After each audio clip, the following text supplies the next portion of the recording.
KXLY4 Make It Count election coverage. All of your election results and reaction in the first 4 minutes. And there you see the numbers in the Spokane's mayoral race. Good evening, everyone. It has been an interesting election night, to say the least. Some surprising numbers, to be sure. Tonight, KXLY4 Make It Count coverage with election results and reaction from 4 crews around the region, checking everything from street bond levies to mayoral elections. Early numbers show Mayor Dennis Hession trailing Councilwoman Mary Verner in the race for mayor. Verner leads with 54% of the vote tonight, though Hession said earlier he made a late push to get his supporters to cast a ballot and hopes those votes will be reflected in later returns. While Verner is ahead, she's hoping she can maintain her lead. Hession says, though, he's not giving up until the final vote is counted. You never want to be behind. But I've been behind on many of my elections and have been successful in the prior 2 elections. I'm just thrilled for all these people that worked so hard here to help me with this campaign. I'm really pleased. I hope the numbers hold, of course, and I'm just happy that we've done this well. Meanwhile, in the race for Spokane City Council President, Joe Shogan holds a commanding lead over Barbara Lampert with almost 70% of the vote. It appears Bob Apple will hold his council District 1 seat. He leads Donna McCarrigan by 18 points, 59 to 41%. Meanwhile, in District 2, incumbent Brad Stark is currently losing to Richard Rush. Rush leads with 54%. He's ahead by about 850 votes. And it looks like a familiar face will return to City Hall. In District 3, former Councilman Steve Corker holds a narrow lead over Lewis Griffin with 53% of the vote. I'm Janet O in the newsroom. Spokane voters deciding whether to spend $43 million to fix the city's pools and parks. Right now it's looking pretty good. 65% said yes, 35% voted against it. We talked to the president of the Spokane Parks Board just a short time ago. We'd like to thank the community for the support, and they can trust the Park Board. We'll do our very best to make the dollars go as far as we can. In Spokane County, the crime check proposition would increase sales tax 0.1%, making crime check available 7 days a week, 24 hours a day. The latest count shows 49% voted yes, 51% voted no. Sheriff Ozzie Konezovich says the race is still tight. Those of us in county and city government are really going to have to work together, depending on how this turns out, to make sure that we can meet the needs of this community. And Spokane County Prop 1, this would extend a 6-cent per $100,000 levy on the future of conservation in the county. Right now it appears it has passed with 61% approval. I'm Melissa Luck, also in the newsroom. Big issues and big offices on the ballot in North Idaho tonight. And tonight, 100% of the precincts in Kootenai County are reporting, so it appears, at least in that county, the election results tonight are final. And in one case, it appears it's out with the old and in with the new. That being the Post Falls Old City Hall resolution.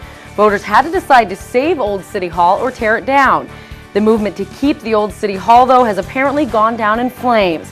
Voters decided overwhelmingly to get rid of the Old City Hall building. 76% of voters said no, they didn't want to keep it, to just 23% who said yes. In the race for Coeur d'Alene City Council, it will be much of the same on the council after a good night for the incumbents. In the race for Seat 1, incumbent Lauren Ettinger appears to have beaten his only opponent by a count of 53% to 46%. That lead is about 400 votes ahead of opponent Joe Gookin.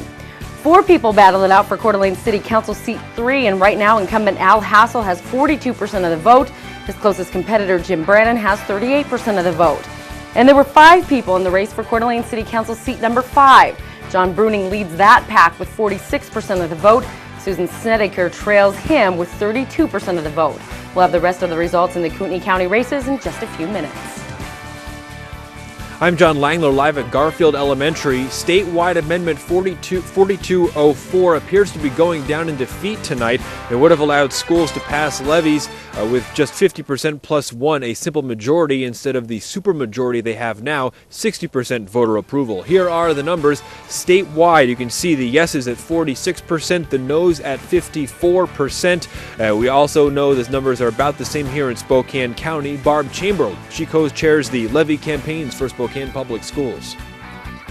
I think we're going to have to try again, and every school district that has had a levy pass with more than 50% vote but fail because they didn't reach the 60% requirement is going to be back there again, rerunning the campaigns. District School Board 1 here in Spokane, and you can see that the incumbent Susan Chapin appears to have won re-election for the school board. Position 2, a tight race between two people who have not been on the board before, but right now David Keller in the lead. Very tight race there. And on school board position 3, this is a short term, and incumbent school board chair Christy Querna appears to have won victory. A big Make It Count election night out in Spokane Valley. In Spokane Valley City Council District 3, Rose Dempsey leading David Crosby 59 to 41%. This is the race to replace former Mayor Mike DeVleming. Washington State voters decided on a number of resolutions and initiatives tonight, including this one right here, I-960, which of course is getting now 54% of the vote, 392,000. This one concerns tax and fee increases imposed by state government. I-960 would require 2/3 approval on tax increases in the legislature and from voters. Moving on now to Referendum 67. That's the controversial insurance coverage legislation, getting 56% of the vote as of now. That would allow lawsuits for triple damages if health insurance companies don't pay out legitimate claims in a timely manner. Moving on now to Senate Resolution 8206. Large lead right now, 68% with 485,000 votes. This resolution requires the legislature to transfer 1% of general state revenues to a budget stabilization account each year. This would be a constitutionally protected rainy day account. Now, this is Senate Resolution 8212, a 60-40 split toward the yes column right now. That's what voters are looking for. 8212 is an amendment authorizing state-operated inmate labor programs, meaning prisoners would be put to work. And finally, House Resolution 4212. This one, it looks like a pretty even split, 52 to 48%. This means authorizing the investment of money in higher education permanent funds and would permit investment in stocks or bonds issued by any company. Robin? All right, Dave, thanks. Make It Count coverage continues now with mayoral races, including Spokane. 9 eastern Washington cities are electing new mayors tonight. We showed you the Spokane mayoral results just a moment ago. Here's a look at other cities. In Liberty Lake, Steve Peterson has a narrow lead over Wendy Van Orman. In Colfax, it looks like Norma Becker is leading that race.